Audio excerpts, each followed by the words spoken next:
La primera gota de vino cayó sobre el papel exactamente a las 4:15 de la tarde. Mi hermana Jessica no lo derramó. Lo vertió deliberadamente. Se inclinó sobre mi hijo Jacob, de 6 años, inclinando su copa de Pinot Noir con una precisión casual, casi aburrida. Jacob había pasado 3 días trabajando en esa pintura de acuarela. Era un paisaje del lago frente a la cabaña de nuestros padres, un regalo que había estado elaborando meticulosamente para su abuelo. Ahora, el líquido rojo oscuro se extendía por el cielo azul, empapando el papel, deformando los bordes, convirtiendo su arduo trabajo en un desastre húmedo y arruinado. Necesita aprender que al mundo no le importan sus pequeños garabatos, dijo Jessica, su voz entorpecida pero firme. Está ocupando espacio en la mesa, y honestamente, Jacob necesita endurecerse. Terminó la copa, la colocó sobre el papel mojado con un golpe sordo y miró alrededor de la habitación buscando aprobación.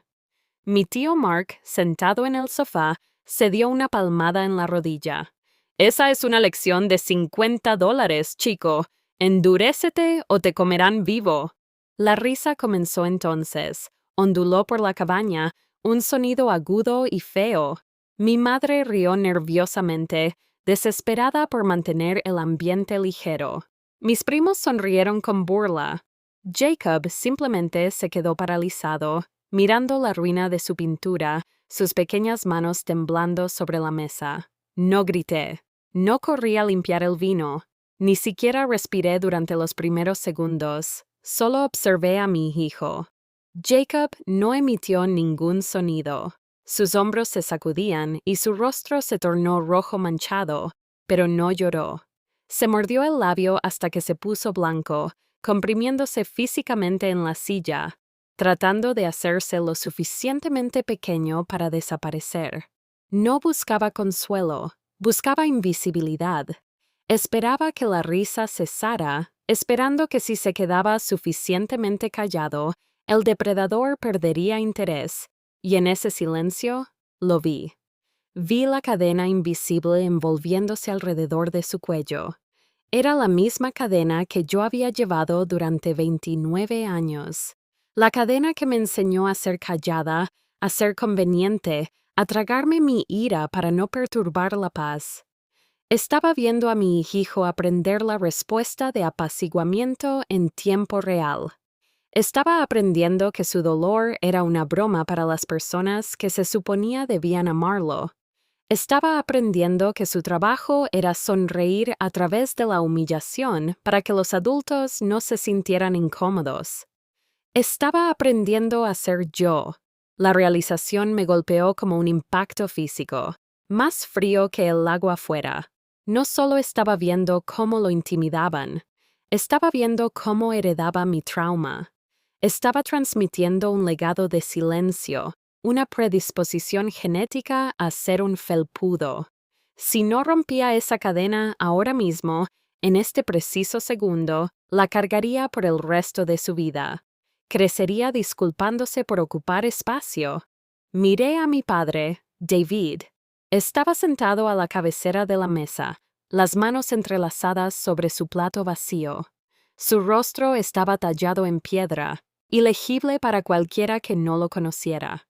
Pero yo lo conocía. Vi cómo sus nudillos se habían puesto blancos mientras aferraba el tenedor. Vi el músculo de su mandíbula tensarse. El aire en la cabaña se volvió eléctrico, pesado con la presión de cosas no dichas durante décadas. Me levanté. La silla rasguñó ruidosamente el suelo de madera, un sonido áspero y chirriante que cortó la risa como un cuchillo. No fui a limpiar el desastre. No pedí una toalla. Rodeé la mesa y me puse directamente entre Jessica y Jacob, usando mi cuerpo como escudo para bloquear su vista hacia él. No miré el vino, la miré a ella. Y por primera vez en mi vida, no sentí el impulso de arreglar nada. No sentí la necesidad de suavizar los bordes ni de hacer un chiste para aligerar el ambiente. Sentí la claridad fría y dura de un puente que se quema. No era rabia, era contabilidad. Había terminado de pagar los intereses de una deuda que nunca debí. Lo disfrutaste, dije.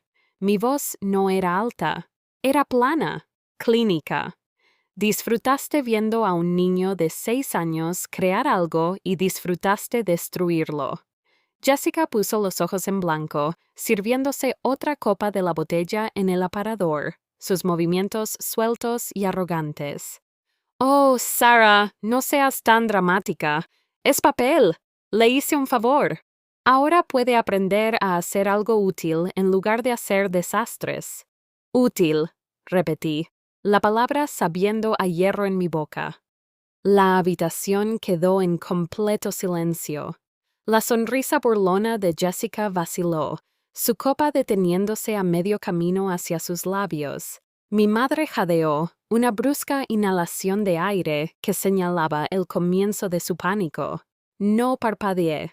Ya no era la sous chef manejando los pedidos y manteniendo la cocina tranquila durante un servicio ajetreado. Era una madre observando a un depredador y había terminado de negociar. Volví a mirar a mi padre. No se había movido, pero sus ojos habían pasado de la mesa a mí. Antes de que pudiera decir otra palabra, mi madre, Susan, irrumpió en la escena. Pero no fue hacia Jacob, no abrazó al niño que lloraba. Tomó un puñado de servilletas y comenzó a limpiar frenéticamente el vino de la mesa. «Oh, Jessica, eres tan torpe», parloteó, su voz aguda y tensa, vibrando con una desesperación maníaca. Frotaba la madera, ignorando por completo la pintura arruinada. «Sarah, no pongas esa cara. Fue un accidente. Podemos comprarle un libro para colorear, uno bonito, con calcomanías». Nos miró, su sonrisa demasiado forzada, sus ojos suplicantes. «Tengamos una cena agradable, por favor. Es el día del trabajo. Somos familia». La observé, y la lástima que normalmente sentía por ella se evaporó. Me di cuenta entonces de que mi madre no estaba confundida. No era indefensa, era una adicta. Era adicta a la ilusión de una familia feliz y estaba dispuesta a pagar cualquier precio para mantenerla, pero nunca pagaba el precio ella misma. Nos cobraba impuestos a nosotros, nos cobraba a los buenos hijos, a los callados, a los que no gritarían. Sacrificaba nuestra dignidad para apaciguar al monstruo porque Jessica era la única que amenazaba con quemar la casa. Susan dejaría sangrar a Jacob con tal de mantener limpia la alfombra. «Exactamente», dijo Jessica, envalentonada por la defensa de nuestra madre. Se recostó, haciendo girar su vino. «Él es demasiado blando. Sarah lo consiente demasiado. Le estoy haciendo un favor enseñándole cómo funciona el mundo real». Eso fue todo. El chasquido del último hilo. Mi padre, David, se puso de pie. No lo hizo rápidamente. Lo hizo con la pesadez lenta y crujiente de un edificio antiguo que finalmente cede. Caminó hacia la repisa donde colgaba un letrero de madera rústica con las palabras «La familia es para siempre», pintadas en letra cursiva. Lo miró por un segundo, luego se volvió hacia Susan. «¿Limpiaste la mesa?», dijo. Su voz era peligrosamente baja, un trueno retumbante antes de la tormenta. «¿No revisaste al niño? ¿Te preocupaste por la mancha en la madera?» Susan se quedó paralizada, una servilleta empapada de vino en la mano. «David, deja de ser dramático. Solo estoy tratando de...» «Estás tratando de mantener la paz», la interrumpió. «Pero no hay paz, Susan. Solo hay silencio. Y he terminado de pagarlo». Miró su mano izquierda, giró su vieja alianza de bodas. Estaba apretada, hundida en la carne de su dedo. La había llevado puesta durante 40 años. Fue al fregadero de la cocina, se puso un poco de jabón para platos en el nudillo y comenzó a trabajar para quitársela. Era doloroso de ver. Hizo una mueca, jalando y girando, hasta que el anillo se deslizó sobre la articulación con un húmedo pop. Regresó a la mesa. Sostuvo el anillo sobre el charco de vino que aún empapaba la pintura de Jacob. Lo soltó. Cayó sobre el papel mojado con un golpe sordo, salpicando gotas rojas sobre el mantel blanco. «He terminado de mantener tu paz», dijo, «y he terminado de protegerte». El silencio en la habitación no era solo quietud, era un vacío. Succionó el aire de la cabaña. Mi madre miraba el anillo sentado en el vino como si fuera una granada que acababa de caer en su regazo. Jessica rió, un ladrido agudo y nervioso. «Papá, ¿estás senil?», se burló, aunque sus ojos recorrían la habitación. «Es una pintura. ¿Vas a divorciarte de mamá por un juego de acuarelas de $5? Eso es patético». David no la miró. No miró a mamá. Fue hacia su bolsa de viaje en el rincón de la habitación. La desabrochó y sacó una gruesa libreta de cuero negro. Parecía vieja, el lomo arrugado, los bordes desgastados. Regresó a la cabecera de la mesa y la colocó con un golpe pesado. «He sido ingeniero estructural durante 40 años, Jessica», dijo, su voz calmada, factual, aterradora. «Mi trabajo es rastrear fracturas por tensión, encontrar las grietas antes de que el edificio colapse. Registro los fallos». Abrió el libro. Las páginas estaban llenas de su letra, columnas ordenadas, precisas, meticulosas de fechas y números. «Hace 3 años», continuó, pasando un dedo por la primera página, «me dijiste que necesitabas $5,000 para un préstamo empresarial. Dijiste que tu carrera como influencer estaba despegando, pero necesitabas equipo nuevo». Jessica cruzó los brazos, poniendo los ojos en blanco. «Sí, y te pagué. Casi todo». «¿Qué es esto, una auditoría?» «No me devolviste ni un centavo», dijo David. «Pero ese no es el punto. El punto es que empecé a registrar. No solo los grandes préstamos, todo. Cada vez que tu madre decía que necesitaba dinero extra para la compra. Cada vez que retiraba dinero para reparaciones del hogar que nunca ocurrieron. Cada vez que nuestra cuenta de ahorros conjunta bajaba por emergencias». Giró el libro para que Jessica y Susan pudieran ver las columnas. «Registré las fechas, registré los montos y luego contraté a un contador forense para rastrear a dónde fue realmente el dinero». Susan emitió un pequeño sonido estrangulado. Extendió una mano temblorosa. «David, por favor, no hagas esto, no delante de todos». «Todos necesitan saberlo», dijo David. «Porque todos han estado riéndose de Sarah. Todos han estado riéndose de Jacob. Todos piensan que son débiles, pero no son débiles. Son los que están pagando la factura». Me miró entonces y sus ojos estaban llenos de una profunda y dolorosa disculpa. «Dejé que esto ocurriera, Sarah. Te dejé creer que eras menos que ella. Te dejé creer que ella era especial y tú simplemente estabas ahí. Pero yo estaba observando, estaba contando». Pasó la página. Pegados al papel había recibos de transferencias bancarias. «Esto no es una asignación, Jessica», dijo. «Es un rescate». David miró hacia abajo en el libro de contabilidad, su dedo trazando una línea de tinta roja. 14 de agosto, hace 2 años, $12,000. Dijiste que era para una asociación de marca. 3 de abril del año pasado, $8,000. Dijiste que eran para facturas médicas.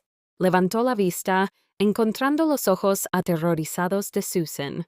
«Pero el más grande fue hace 3 años, la noche de la fiesta del Día del Trabajo, la que no asistimos porque dijiste que estabas enferma, Susan». Susan negaba con la cabeza frenéticamente ahora, con lágrimas corriendo por su rostro. «David, para, por favor. Proteger el nombre». La voz de David se elevó, resquebrajándose con una furia que nunca le había escuchado. «No protegiste el nombre. Protegiste a una criminal. Pasó la página. Esta vez no había un recibo. Había una copia de un informe policial pegado al papel.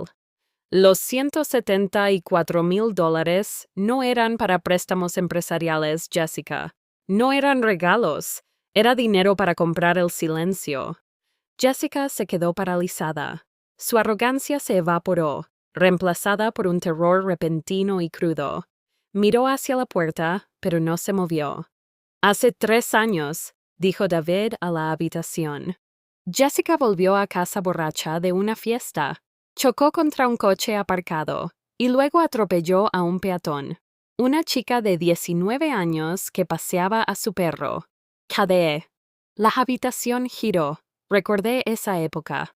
Jessica había estado de viaje durante un mes. Mamá había dicho que estaba en Europa, encontrándose a sí misma. No se detuvo, continuó David. Huyó de la escena, un atropello y fuga. Susan sollozaba entre sus manos, su cuerpo meciéndose hacia adelante y hacia atrás. Tomaron nuestro dinero de jubilación, dijo David, su voz temblando. $174,000. Pagaron a un abogado para enterrarlo. Pagaron un acuerdo a la familia de la chica para mantenerlo fuera de los tribunales civiles. Pagaron al taller de reparación de autos para arreglar el abolladuras de manera extraoficial. Me dijiste que era una disputa por estacionamiento. Me dijiste que estaba resuelto. Cerró el libro de golpe. El sonido resonó como un disparo en la pequeña cabaña. Robaron nuestro futuro para encubrir su crimen. Y luego la dejaste sentarse aquí en esta mesa y burlarse de un niño de 6 años por pintar un cuadro. La dejaste destruir su trabajo porque le enseñaste que la destrucción no tiene consecuencias. Miró a Jessica, que estaba pálida, su boca abriéndose y cerrándose como la de un pez. No eres una empresaria, Jessica. No eres una influencer. Eres un pasivo. Y tu madre es tu cómplice. El silencio que siguió era pesado, sofocante. Era el sonido de un mito familiar muriendo. Jessica intentó recuperarse. Se puso de pie, alisando su costoso vestido, tratando de invocar la arrogancia que la había protegido durante 33 años. Miró el libro de contabilidad, luego a David, y se burló. ¿Y qué?, escupió. Fue un accidente. Mamá me ayudó. Eso es lo que hacen las madres. Ayudan, a diferencia de ti. Miró a David con hostilidad, con la barbilla en alto.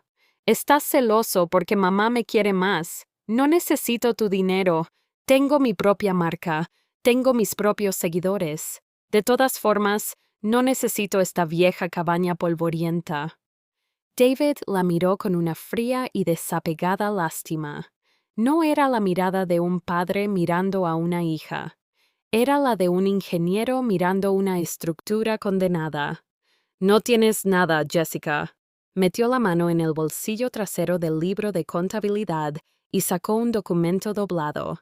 Lo colocó sobre la mesa, justo al lado de su alianza de bodas descartada y la pintura arruinada. Esta cabaña está a mi nombre. Fue mi herencia de mi padre. El nombre de tu madre no aparece en la escritura. Alisó el papel. Tienen 1 hora para desalojar estas instalaciones. Todas ustedes, Susan incluida. Mañana por la mañana la pondré en venta para recuperar los fondos de jubilación que robaron. No puedes echarnos, gimió Susan, con las manos apretadas contra su pecho.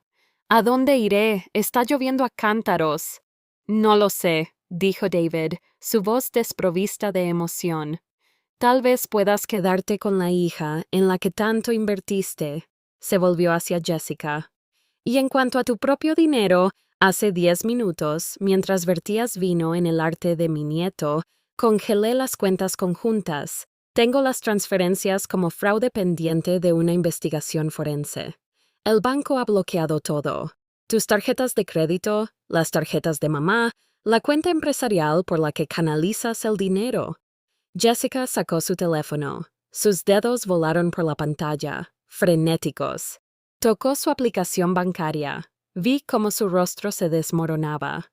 El color desapareció, dejándola con un aspecto gris y pequeño. «Está rechazada», susurró. Y ahí estaba, la ilusión del poder de la billetera vacía. Observé a mi hermana, la acosadora, la hija predilecta, la historia de éxito, encogerse ante mis ojos. Sin el goteo financiero intravenoso de mis padres, su estatus, su confianza y su personalidad se evaporaron instantáneamente. No era una mujer poderosa. Era una niña con un disfraz que no había pagado. Su poder nunca fue real. Era alquilado, y el contrato de arrendamiento había vencido. «Tu poder era alquilado, Jessica», dijo David, haciendo eco de mis pensamientos. «Y el propietario está cerrando el edificio». Fue hacia la puerta principal y la abrió de par en par. La tormenta afuera había estallado y la lluvia caía a cántaros, convirtiendo el camino de tierra en barro. El viento aulló hacia el cálido interior de la cabaña. «Salgan». Jessica miró al tío Mark, que se había estado riendo antes. Él apartó la vista. De repente, fascinado por las tablas del suelo, miró a Susan. Susan solo lloraba, inútil y destrozada, incapaz de salvar a nadie, ni siquiera a sí misma. Finalmente, Jessica me miró a mí. Sus ojos estaban abiertos y húmedos, llenos de una repentina y desesperada comprensión de que estaba sola. «Sarah», suplicó, su voz temblorosa. «Dile que está loco. No puedes dejar que me haga esto. Soy tu hermana». La miré. Miré a la mujer que me había aterrorizado durante 3 décadas. Miré la mancha de vino en la pintura de Jacob. Pensé en el silencio que mi hijo había aprendido, el silencio que yo estaba rompiendo. «Deberías apresurarte», dije, mi voz tan fría como la lluvia afuera. «El tráfico va a ser terrible». 6 meses después, la luz en el nuevo apartamento era diferente. No era la tenue luz amarilla de la cabaña, ni el duro resplandor fluorescente de la antigua casa familiar. Era blanca y limpia, entrando a raudales por grandes ventanas que daban al parque de la ciudad. Era más pequeño que la casa que David había compartido con Susan durante 40 años, pero era tranquilo. Aquí no había que andar con pies de plomo. No había suspiros pesados desde la otra habitación que señalaran una inminente descarga de culpa. No había miedo a la próxima explosión. Me senté en el suelo, recostada contra la pared, observándolos. David estaba arrodillado junto a Jacob sobre una lona protectora. Estaban cubiertos de aserrín. David le estaba enseñando a usar una caja de ingletes para cortar madera para un bastidor de lienzo personalizado. «Tienes que medir 2 veces, Jacob», dijo David, su voz gentil, paciente, la voz de un hombre que ya no tenía que gritar para ser escuchado. «La precisión importa. Si el marco es fuerte, el arte está seguro». «¿Así, abuelo?», preguntó Jacob, cerrando cuidadosamente, con la lengua asomándose en concentración. «Exactamente así». Mi madre, Susan, vivía en un pequeño condominio en un pueblo a 2 horas.